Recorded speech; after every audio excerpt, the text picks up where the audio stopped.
Well, hello, Potter's House family. I'm here with another word from the Word for you for today. We're in 2 Samuel chapter 9 today, and if you remember your Old Testament with David and King Saul, there was this whole period of time where Saul was trying to kill David because he knew David was going to be his replacement.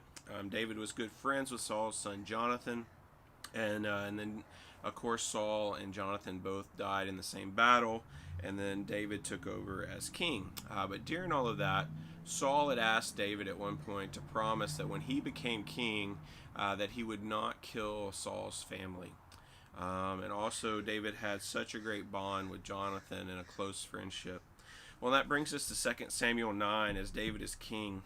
He says this, "Is there still anyone left of the house of Saul that I may show him kindness for Jonathan's sake?" David's looking back, and instead of being someone who is insecure and worried about somebody from the past kingdom's lineage rising up trying to overthrow him or whatever, he's saying, hey, I loved my friend Jonathan, and I want to show honor to anybody that's left in his family. Is there anybody left? Well, they tell him that, yeah, there's a guy named Mephibosheth. And Mephibosheth was Jonathan's son. Mephibosheth is a cripple. He is lame in both feet. He can't walk. And so they keep telling David that as if they're saying, hey, you don't have to worry about this guy. He's not a threat. He's a cripple. Like he's not going to lead a charge to fight you and overtake the kingdom. But David brings Mephibosheth in, and Mephibosheth is like, oh no, what's going on? Why am I being brought in?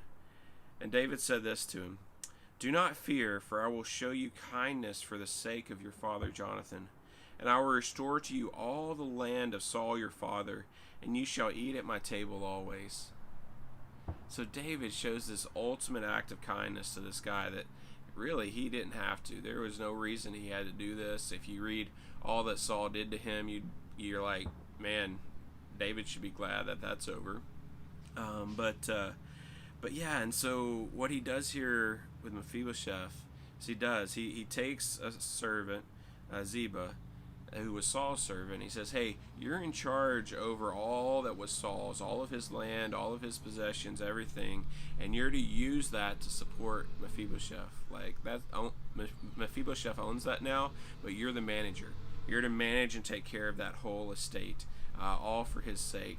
And on top of that, he doesn't really need anything because he's going to stay at my house and eat at my table.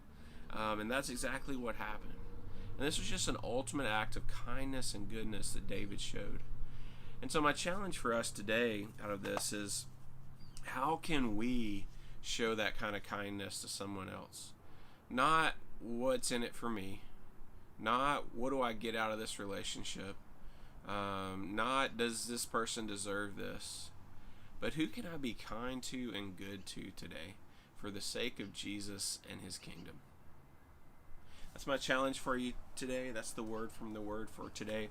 Hope it is an encouragement to you. I will see you again tomorrow. Bye for now.